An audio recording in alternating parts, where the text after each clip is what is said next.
Global star Ram Charan Tej గారి game changer మూవీకి సంబంధించి రివ్యూ మనం మార్నింగ్ చేసాం. సో సినిమా ఎందుకు చూడాలి, అసలు కాన్సెప్ట్ ఏంటి అనే దాని గురించి మనం మాట్లాడుకుందాం. ఇంకా ఈ మూవీ డే 1 కలెక్షన్స్ ఎంత కొడుతుంది, సంక్రాంతికి 3 మూవీస్ రాబోతున్నాయి, గేమ్ చేంజర్, డాకు మహారాజ్, ఇంకా సంక్రాంతికి వస్తున్నాం. సో ఈ 3 మూవీస్లో ఏ మూవీ సంక్రాంతి విన్నర్ అవుతుంది అనేది కూడా పక్కాగా ఈ వీడియోలో ఫుల్ లెంత్లో డిస్కస్ చేద్దాం. సో మ్యాటర్కి వస్తే, మనం గేమ్ చేంజర్ మూవీ చూడాలంటే కంపల్సరీ శంకర్ గారి విజువల్ ఎఫెక్ట్స్ కోసం చూడొచ్చు. ఇంకా రామ్ చరణ్ గారి యాక్టింగ్స్ మాత్రం పీక్స్లో ఉంటుంది ఇందులో, అప్పన్న క్యారెక్టర్. సో ఇవి కొన్ని పాజిటివ్గా ఉంటాయి. సో ఇంకా అదేవిధంగా డబ్బు లేని రాజకీయం చూడడానికి ఇదొక అవకాశం అని చెప్పవచ్చు. సో ఇంక్లూడింగ్ మీకు ఎగ్జాంపుల్గా చెప్పాలంటే జనసేన పార్టీ.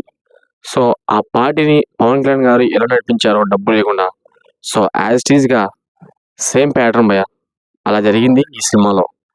సో సినిమాలో పాజిటివ్ చాలా దండిగా ఉన్నాయి. సో కానీ మనకు ఎలా అంటే ఐటమ్ సాంగ్స్ కావాలి, ఫైట్స్ కావాలి, ఎలివేషన్స్ కావాలి, కంటెంట్ అవసరం లేదు. సో ఇలాంటి వాళ్ళకైతే ఈ సినిమా నచ్చదు. సో నేను చెప్పిన మారే రివ్యూ ప్రకారం అయితే సినిమా నచ్చదు. సో కానీ కంటెంట్ పరంగా, కాన్సెప్ట్ పరంగా వెళ్తే సినిమా మాకు 100కి 100% కరెక్ట్ ఉంది.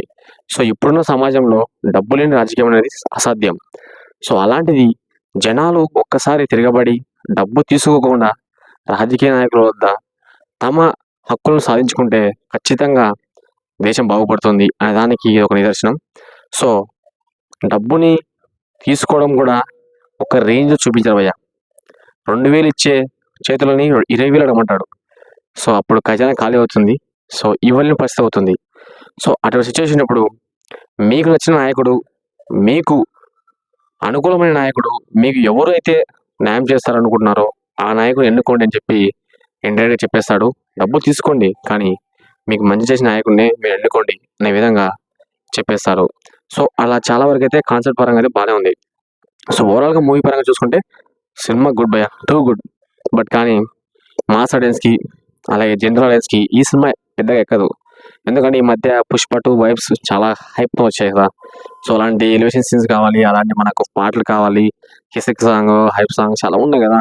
సో క్లైమాక్స్ వచ్చి ఆ ఫైట్, ఇంకా ఇంటర్వల్ ఫైట్, ఇలాంటి బ్యాంగ్స్ కోసం వెయిట్ చేస్తుంటారు. సో అంత మా సినిమా చూశాక ఆడియన్స్కి సడన్గా గేమ్ చేంజర్ మూవీ చూసేసరికి పెద్దగా మైండ్కి ఎక్కట్లేదు, నచ్చట్లేదు అనేది పక్కా అర్థమవుతుంది. సో దీన్ని బట్టి game changer movie debate talk రావడం జరుగుతుంది. సో అదేవిధంగా ఈరోజు డాకు మహారాజ్ నుంచి ట్రైలర్ రాబోతుంది. సినిమా హిట్ ఆఫ్ ఫట్ అని తెలిసిపోతుంది భయ్య. ఇంకా నేను చెప్పేది ఏంటంటే డాకు మహారాజ్ అదేవిధంగా గేమ్ చేంజర్ ఈ రెండు పోటీ పడతాయి. సో పోటీ పడి ఈ రెండింటి మధ్యలో సంక్రాంతికి వస్తాం సినిమా కేవలం ఏపీ టీజీ టెస్ట్లో ఆ స్టేట్లలో కలెక్షన్స్ మాత్రం ఊచకోతకు వస్తుంది. ఎందుకంటే ఫ్యామిలీ ఆడియన్స్ని బాగా అట్రాక్ట్ చేసే మూవీ ఏదంటే ఖచ్చితంగా సంక్రాంతికి వస్తున్నాం. సో ఆ సినిమా మాత్రం ఈ రెండు సినిమా కలెక్షన్స్ని కొట్టేస్తుంది భయ్య, ఖచ్చితంగా కొట్టేస్తుంది. ఎందుకంటే పండగ రోజు రాబోతుంది. ప్లస్ పాయింట్ ఏంటంటే వెంకటేష్ గారు. సో అందులో సాంగ్స్ 3 సాంగ్స్ ఉన్నాయి, 3 సాంగ్స్ ఫుల్ వైరల్ అయిపోయాయి. సో ఇంతకన్నా పాజిటివ్ వైబ్స్ ఆ సినిమాకు అవసరం లేదనుకుంటా. సో ఖచ్చితంగా ఈ సంక్రాంతి విన్నర్ పక్కాగా సంక్రాంతికి వస్తున్నాం. ఈ సినిమాతో భారీ హిట్ అయితే కొట్టబోతున్నారు. ఇది మటుకు అబ్సల్యూట్లీ కరెక్ట్ చెప్పేస్తున్నాను. నా ప్రిడిక్షన్ ప్రకారం కరెక్ట్ అనుకుంటున్నాను. సో మీరేమనుకుంటారో కామెంట్ బాక్స్లో కామెంట్ చేయండి. సో ఈ సంక్రాంతి విన్నర్ ఖచ్చితంగా సంక్రాంతికి వస్తున్నాం. విక్టర్ వెంకటేష్ గారు పేరు ఉంది భయ్య, విక్టర్ అని. అలా చెప్పి గేమ్ చేంజర్ ఫ్లాప్ అని చెప్పను. సినిమా బాగుంది, బట్ కానీ ఈ టైంలో రావడం కరెక్ట్ కాదు అనేది నా అభిప్రాయం. సో మీరు అనుకుంటారో కామెంట్ బాక్స్లో కామెంట్ చేయండి. So game changer movie Pushpa 2 beat చేస్తున్నా లేదా అని చాలామంది అడుగుతున్నారు. సో అది కూడా మీకు తెలిసింటే కామెంట్ చేయండి. డాకు మహారాజ్ సో సంక్రాంతికి వస్తున్నాం. 3 మూవీస్ ఉన్నాయి. 3 మూవీస్లో మీ ఫేవరెట్ ఏదో కామెంట్ బాక్స్లో కామెంట్ చేయండి. అదేవిధంగా మన ఛానల్ని సబ్స్క్రైబ్ చేసుకోండి, మంచి రీచ్ ఉంటుంది.